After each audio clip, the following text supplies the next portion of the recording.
There's something most people don't think about. Old photos, childhood pictures, the kind you forget exist until you open a drawer and find them again. You expect faded colors, bad lighting, maybe a few embarrassing moments you don't want to remember. But not this. Not a stranger standing behind you in every single one. Even in photos where you know no one else was there. My name is Daniel Mercer. I'm 29 years old, living in Portland, Oregon. I wasn't looking for anything strange that night. I was just cleaning out my parents' house after my mom passed away. It was late around 11:48 p.m. rain, hitting the windows in slow, steady taps. The house smelled like old wood, dust, and the faint trace of my mom's lavender detergent. I found the album in the back of a closet in the hallway. Blue cover, slightly torn edges, my name written in faded marker on the front. I hadn't seen it in years. I sat down on the living room floor, turned on a small lamp, and opened it. At first, everything felt normal. Birthday parties, school photos, beach trips, my dad holding me up on his shoulders, my mom smiling behind the camera. Simple memories, nothing unusual. Until I reached the third page. The first photo was me at age 5, standing in our backyard.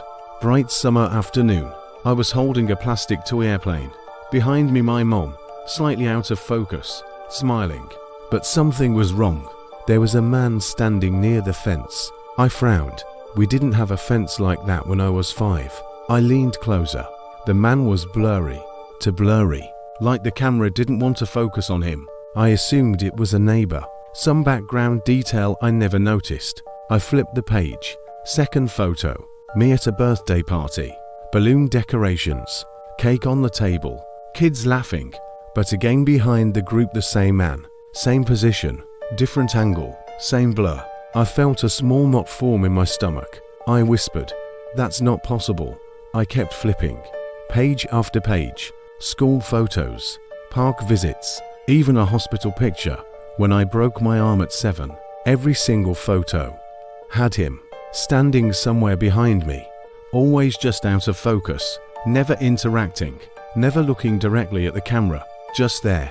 My hands started shaking slightly. I checked the dates on the photos. Different years, different places, different cameras, different people taking them, but the same figure remained.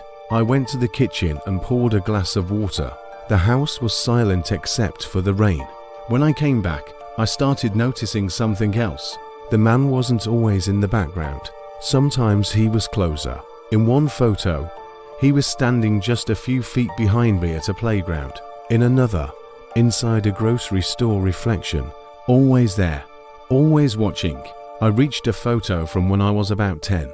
A camping trip, nighttime, flash photography, my dad grilling food, me sitting by the fire, my mom beside me, and behind the trees, the man was fully visible, not blurred this time, clear enough to see details. Dark jacket, neutral expression, standing still, looking directly at the camera, at me. I dropped the album. It hit the floor with a dull thud. The rain outside suddenly felt louder. I sat there, staring at it, trying to convince myself it was editing. Old film distortion, anything logical. But the problem was these weren't edited photos. They were physical prints, originals, taken long before digital manipulation existed. I picked the album back up, forced myself to keep going. There was one final section. Recent photos, teenage years, high school graduation, family dinners, even selfies with friends. I flipped to the last page and stopped. A photo I didn't remember, me at 17, standing outside our house, snow falling lightly. I looked younger, tired, but normal, except behind me. The man was standing at the front door, not in the background, not far away, right behind me, close enough that his face filled the frame. I checked the back of the photo. There was handwriting, my handwriting, faded ink. It said, "Don't look at him too long." My breathing slowed. I didn't remember writing that at all. Then I heard something in the house. Floorboards, upstairs, slow, deliberate. I stood up. Every instinct told me not to move, but I did anyway. One step toward the hallway, then another. The stairs creaked as I climbed. The rain outside softened, almost like the world was holding its breath. Halfway up the stairs, I noticed framed photos on the wall. Family pictures, graduation photos, vacation photos. Every single one had him in the background. But now something was different. He wasn't blurred anymore. He was closer, in each frame, closer than before. At the top of the stairs, the hallway light flickered, once, twice, then steadied. The hallway was empty, but I knew something was there. I could feel it, like pressure in the air. And then from the far end of the hallway, a camera click. I turned slowly, nothing there, just darkness at the end of the hall. But my phone, still in my hand, buzzed. A notification. New photo added to your album. I opened it. It was taken moments ago. From behind me, on the stairs, I was standing there, frozen, looking up, and at the top of the stairs, the man was standing behind me, close enough that his shadow covered mine. But I hadn't heard him move. I hadn't seen him, not once. I turned around, slowly, carefully. The hallway was empty, but the camera on my phone was still open, still recording, still pointed behind me.